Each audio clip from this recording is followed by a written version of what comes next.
Go back like 40 years. When you hear that you definitely didn't come home, what's the energy? Because I'm going to keep it 100. Yo, Killer, I got to talk to the governor in Jersey. Yeah, Yo, once I speak to the mayor in East Brunswick, I'm coming up. It was, like I said, you just got to switch the mindset. MaxB coming home. Where we at with that? Are you able to get past that? When Cam'ron finally opened up about why JimJones truly felt uneasy about MaxB, the entire hip-hop world stopped to listen. Cam isn't known for speaking out unless something serious is behind it, and this time, his explanation sent shockwaves across the internet. This situation wasn't just about rap tension. It was deeply rooted in old Harlem history, behind-the-scenes politics, ego clashes, and years of unspoken resentment. Cam spoke like someone who had been holding the truth inside for a long time, watching everything unfold up close before finally deciding to speak out. Once he laid it all out, many moments suddenly made sense: the interviews, the subtle remarks, and the awkward energy whenever Max's name came up. According to Cam, none of it was random. Jim wasn't just clashing with Max. He was afraid of what Max could become. MaxB coming home. Where we at with that? Are you able to get past that? No. Now we can pass now. We can get past that now. You want to get past it? Or you want to dive more into it? Or you want me to tweak it? I want you to pass it at some point. You want me to crash out? I definitely don't want you to crash out, because I don't want to crash out. Now, what I want for myself, I want for my brother. I appreciate it. You see what I'm saying? Because there's too much money out here, there's too much life out here, and I like to do the things that I like to do. Ain't nothing feel better than living right. Cam explained that the tension between Jim and MaxB didn't start with music at all. Long before mixtapes or music videos, Max already stood out. He was hungry, unpredictable, naturally gifted, and impossible to contain. Cam said Max carried a kind of star energy that filled every room he walked into. When Dipset was at its peak, Cam immediately recognized that Max wasn't built to stay in the background. He had no interest in being anyone's sidekick or climbing a crew hierarchy. He had his own wave, his own identity, and he wasn't wired to take orders. That's where the problems began. Jim wanted to manage Max, but Max didn't see himself as someone who needed management. That disconnect created friction long before a single record was ever released. No, I would never work for that cornball ass nigga again. Me? I'm a boss. I'm not with that. It's never nothing no more. Like, I look like a boss, I feel like a boss, I taste like a boss. Max Bigger Val. Out of here, man. So JimJones, compare the names. Look, Max Bigger Val. JimJones. God, don't even add up. They're not on my level, man. Cam broke it down by explaining that Max entered the situation as a free spirit, while Jim tried to structure him like an employee. Max didn't respect that approach, and once he felt boxed in, he began pushing back. Cam said Jim wasn't prepared for that, because at the time, he wasn't used to being challenged. He had transitioned from hype man to authority figure, someone who made decisions because Cam trusted him. But Max didn't care about titles or hierarchy. He wasn't intimidated by Jim, wasn't impressed by his position, and wasn't about to let anyone control his moves. That, Cam said, was what Jim struggled with the most. Deep down, Jim knew Max had something he didn't, a natural magnetism that drew people in instantly. According to Cam, Jim saw firsthand that Max could outshine him if given the chance. Max's voice, hooks, and presence hit differently. He could walk into the studio and create something catchy in minutes.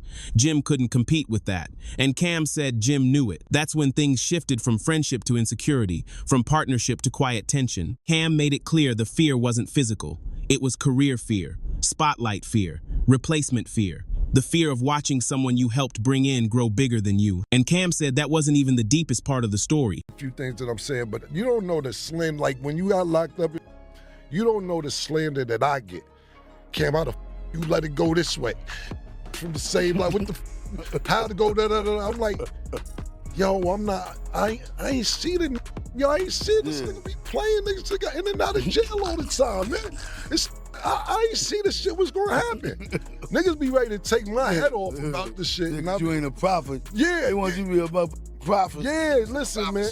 And I listen, I'm first tell you, I missed out and I didn't see it because you was too much of my nigga and I didn't see the vision. And sometimes what it is, not even talking about you, because you turned out to be something else. You still got me in though. Oh no, You did everything in your, you was like, look, go see bro. Yeah, but listen, we boomerang, we here now, we ain't even gonna get I'm just saying, like that's how. Right. Even you acknowledge, like, still, like, damn, I got Jaja, I got this. I got rail, I got, you know what I'm saying? Yeah. He said, nah. I'm just being straight up honest. And Jim ended up signing him because Jim seen the vision, but because Jim had an outside vision of Max. I grew up with Max. Charlie Rambo, play all day, joking all the time. So when he came to me and said he's gonna start rapping, I was like, yo, Charles, stop playing. His exact words was killing. They were like, no, let's get this clicking like Dorothy's heels. MaxB, you know he was a MaxB, his name was Charlie Rambo. He got out of jail, he come up to me.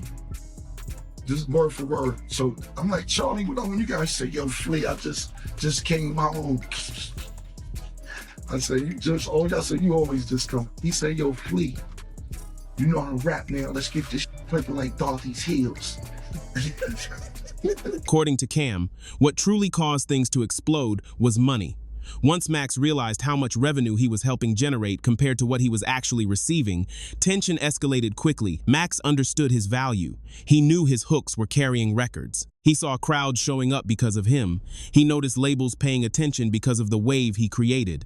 So when the financial breakdowns didn't reflect that impact, he started asking questions. And Jim didn't like being questioned. Cam said Jim wasn't used to dealing with someone who stood firm, especially someone he had brought into the game himself. That made Max even more threatening in Jim's eyes, because now Max wasn't just talented, he was aware. And a rebellious artist who knows their worth is dangerous to anyone trying to control them. Cam also touched on street tensions, explaining that people around both camps weren't getting along, and outside voices were feeding Jim doubts, saying Max was reckless, unpredictable, and risky. That noise intensified Jim's fear. He stopped seeing Max as an asset and started viewing him as a liability. Instead of fixing the situation, he distanced himself.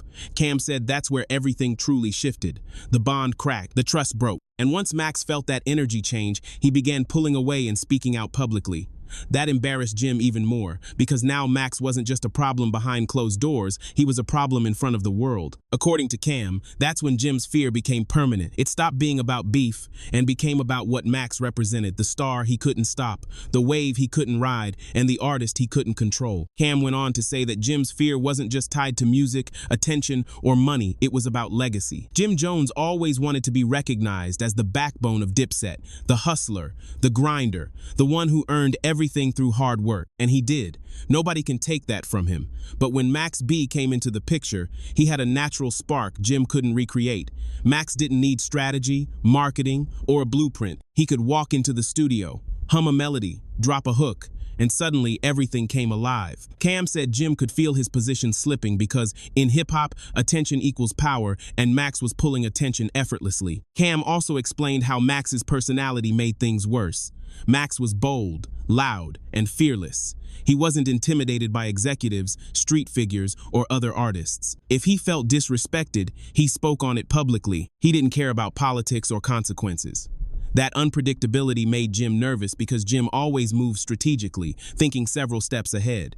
Max didn't overthink, he just lived. And Cam said that unpredictability scared Jim more than anything, because Max was the kind of artist who could blow up overnight and disrupt every plan without even trying. Cam recalled a moment during a Dipset show when Max performed, and the crowd reaction went crazy louder, more intense, and more hyped than when Jim came out. Cam said he saw the look on Jim's face that night and knew things would never be the same. Not because Jim hated Max, but because he feared losing control. He feared becoming secondary to the very artist he helped bring in. And that kind of fear, the fear of replacement, eats away quietly. It makes people move differently. It makes them distance themselves from the source of insecurity.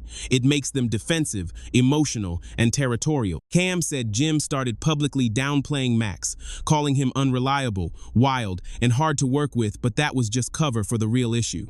Jim couldn't contain Max's talent. Max wasn't a puppet or a soldier. He was a leader in the making, and leaders don't take orders easily. Fans noticed the tension too. Interviews became awkward, comments grew sharper, rumors started flying. Instead of addressing it directly, Jim pretended everything was fine while quietly pulling away.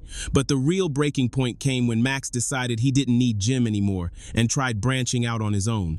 That's when Jim panicked. According to Cam, Jim was terrified of what Max could become without him. That fear turned into resentment. Resentment turned into separation, and separation turned into one of hip-hop's biggest feuds. What people didn't realize, and what Cam finally exposed, is that behind all the disses and drama, Jim's fear was simple.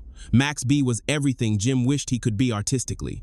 And Jim knew it. By the time Cam finished telling the story, it was clear that Jim Jones's fear of MaxB wasn't rooted in violence or physical danger. It was about what Max symbolized. Max represented freedom. He represented raw talent without restriction. He represented unpredictability, charisma, and authenticity that couldn't be manufactured. Cam said Jim feared Max being free not because Max would harm him, but because Max's presence alone highlighted Jim's deepest insecurities. Max coming home means the world will remember the truth, that Max was always the wave, always the spark, always the one with star power Jim could never fully match. Cam pointed out that even today, whenever Max's name comes up, Jim becomes defensive, emotional, or dismissive. That's fear, not fear of danger, but fear of legacy being overshadowed. Fear of old wounds reopening. Fear of fans revisiting what really happened. Cam said Jim never got over the fact that Max walked away and still grew bigger in the streets. That kind of wound doesn't fade easily. You can pretend it doesn't hurt, but the truth always finds its way out. Cam even suggested that Jim's entire attitude towards certain rappers,